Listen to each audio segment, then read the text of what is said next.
साहेब, आज हिंदी भाषेला सुकाणू समितीच्या सदस्यांनी देखील विरोध केलेला आहे. जे सक्तीचा महाराष्ट्रात करायचं असं धोरण अवलंबलं आहे. तर सुकाणू समितीचे रमेश पानसरे यांचा देखील विरोध आहे. महाराष्ट्रामध्ये मी महाराष्ट्राची गोष्ट करतो. महाराष्ट्रामध्ये मराठी ही राजभाषा आहे. पहिल्या क्रमांकाची भाषा, राजभाषा. मुळात मराठी सक्तीची करा आधी आईची जी अवस्था चाललेली आहे माय मराठीची, या मुख्यमंत्र्यांनी त्या माय मराठीवरती आधी आपलं लक्ष दिलं पाहिजे. अजूनही आपली मराठी भाषा महाराष्ट्रात सक्तीची झालेली नाही.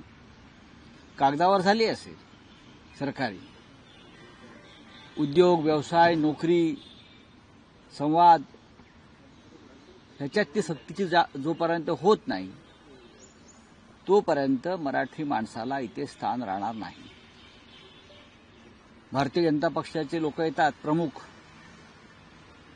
घाटकोपरला जातात, घाटकोपरला भाषण करतात की घाटकोपरची भाषा गुजराती. अन्य कुठेतरी जातात, इकडली भाषा अमुक अमुक अमुक. मराठीविषयी कधी तुम्ही भारतीय जनता पक्षाच्या लोकांना ठामपणे बोलताना पाहिलंय का? कधीच नाही. याचं कारण या महाराष्ट्राच्या निर्मितीमध्ये ह्या लोकांचं योगदान नाही.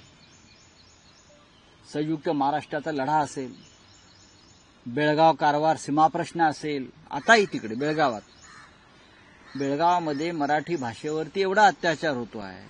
कधी इकडे भारतीय जनता पक्षाच्या लोकांनी तोंड वर केलंय का त्यांचं? नाही. पण आता हिंदी लादतायत.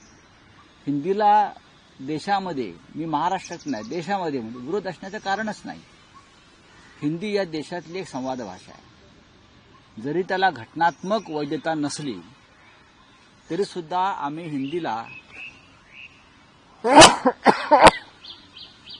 हिंदीला राष्ट्रभाषेचा दर्जा आहे. नरेंद्र मोदीला इंग्रजी येत नाही म्हणून हिंदी लादू नका.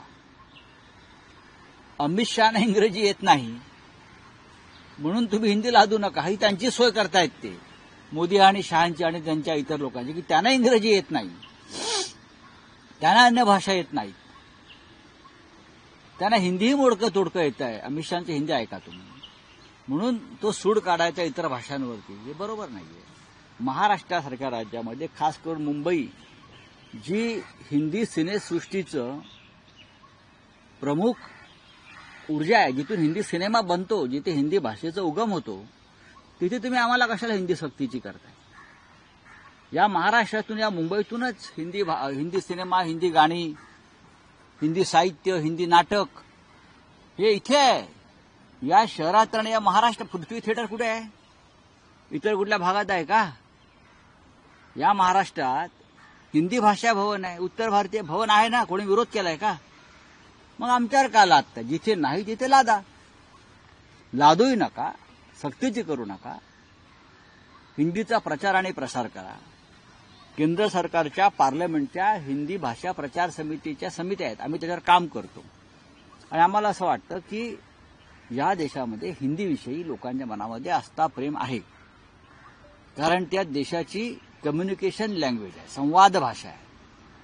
पण तुम्ही अभ्यासक्रमात कशा करता लादताय? हिंदी यायला पाहिजे, पण तुम्ही अभ्यासक्रमात लादून विद्यार्थ्यांचं नुकसान करू नका. महाराष्ट्रामध्ये सगळ्यात आधी सर्व प्रकारच्या शाळांमध्ये, इंटरनॅशनल स्कूल असतील, सीबीएस बोर्ड असेल, प्राथमिक, माध्यमिक, सर्वत्र मराठी सक्तीची केली पाहिजे. तेवढी हिंमत तुमच्यात आहे इंटरनॅशनल शाळांमध्ये मराठी सक्तीची करण्याची? ते करावं. नोकरी धंद्यामध्ये नोकऱ्या मिळवण्यासाठी मराठी सक्तीची करताय का? अजून केलेली नाही.